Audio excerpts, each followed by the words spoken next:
Morning. Today is Monday, December 10th, 2018. You're watching the Daily Mix TV by Hill Story Marketing. Hi, my name is Sean Patrick Hillman. With just over 2 weeks until Old St. Nick drops down the chimney, online spending has reached new heights.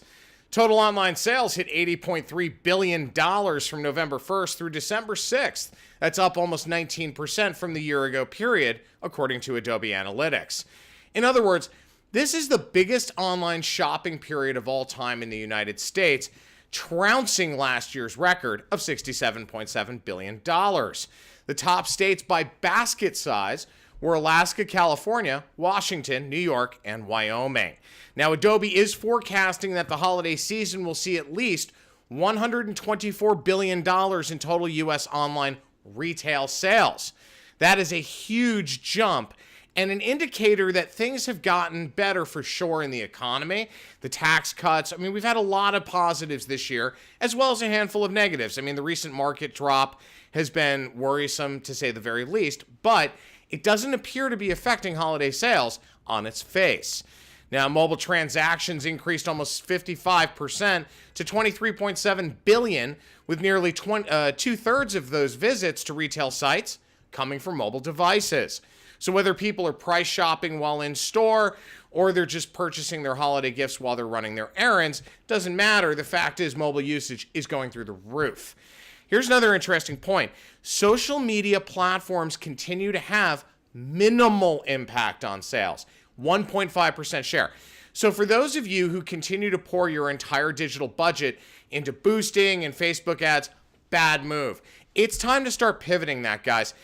If you really want to get a higher ROI, personally, I would go for digital programmatic, banner ads, rotations, syndicators, those kinds of things.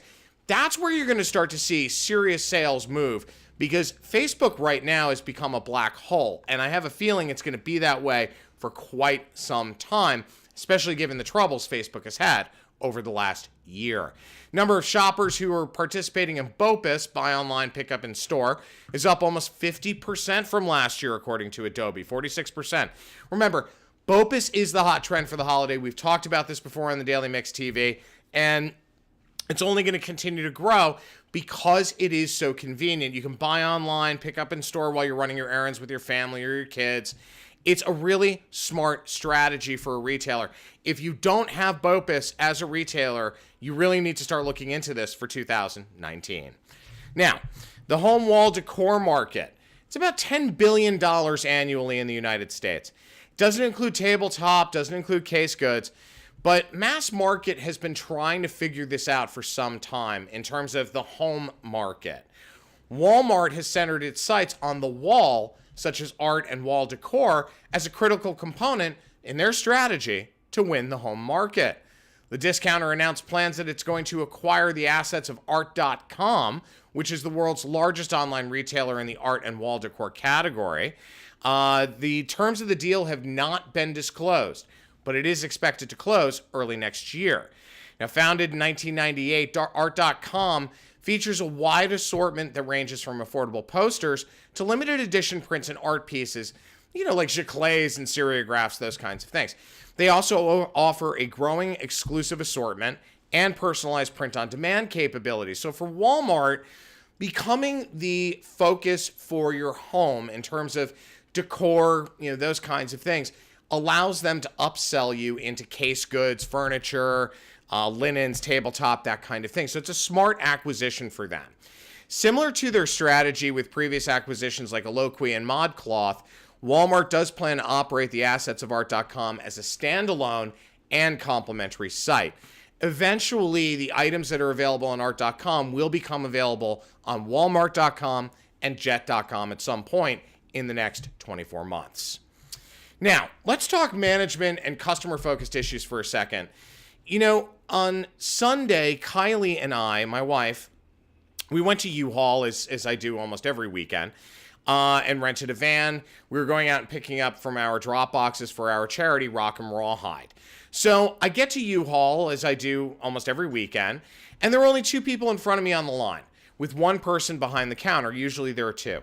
The gentleman behind the counter is somebody I see every weekend. Great guy, hardworking U-Haul employee, very cool. Yesterday, though, something seemed off. And when I got up to the counter 45 minutes later, yeah, I'm not kidding you, I'll get into that in a second, it turns out there's a corporate reason why he was upset. And it's not anyone's fault, it's just a miscommunication and mismanagement issue that's easily fixed. He was frustrated by the amount of time, and I could see this visually, the checkout process was taking to get customers out on the road. Well, apparently U-Haul CEO Joe Schoen, and I've talked about him before on the Daily Mix TV, he identified an issue wherein they have a large theft rate. So they have a lot of trucks and vans that are missing or stolen. So as an added security measure, when you get to the desk to get your vehicle to check in, you need to take a photo of your front and back of your license at the desk, uploading it to a link that's sent to your mobile phone. First of all, why would you do this in the middle of the holiday season? It doesn't make any sense. Second, why wouldn't you include this as part of the checkout process when making a reservation online or in the app so that you're not inconveniencing the customer? I mean, half an hour it took for those two people in front of me to check out, 15 minutes for me, and I'm quick as could be. That's a lot of time, which means when you have heavy move periods, such as the top and the bottom of the month, that line's going to be out the door, and you're going to have a very upset customer base and an even more upset employee base. So I get the security and the safety issue, but this was so poorly rolled out and miscommunicated to not only the customer, but the staff as well. Joe, you know I use U-Haul every weekend. We need to talk about a better way to do this, and there is a way. Give me a call. Speaking of Rock and Rawhide in our drop boxes, which is what led me to the top of that segment, next weekend on Saturday and Sunday, Rock and Rawhide is hosting pet photos with Santa at all Manhattan Petco locations, as well as some in Queens and the Bronx and so on. Go on to Rock and Rawhide's Facebook page to get updates and see that. But here's the deal. $9.95 gets you a digital photo of your forever friend with Father Christmas. You get it sent to your email or to your mobile device, and it's got an adorable digital frame around it. 100% of the proceeds comes back to helping animal advocacy and rescue. So it comes to Rock and Rawhide and several of our rescue partners to help increase the level of adoptions of dogs and cats in shelters. So come out next weekend with your forever friend, dog, cat, rabbit. We've had snakes, we've had ferrets, we've had the whole thing. Come on out to Petco locations across the city. Check out Rock and Rawhide's Facebook page to learn more. Now, on a personal note, since we didn't air an episode on Friday due to a technical error, but there are two things from the episode I want to cover off on. First, if you missed my friend and Rock and Rawhide board member Elvis Duran of iHeartRadio's Elvis Duran in the Morning Show on Jimmy Fallon on Friday night, the segment is available on ElvisDuran.com. Great interview. Elvis and Jimmy always have a blast. Now, the second is dedicated to a Hill Story employee, Sean Jarek, who's the VP of our media practice. This is from last week's Flashback Friday. This movie made its debut in theaters 34 years ago last week.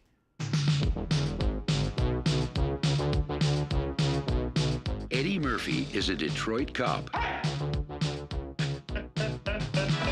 on vacation in Beverly Hills. I just got off the phone with Inspector Todd in Detroit.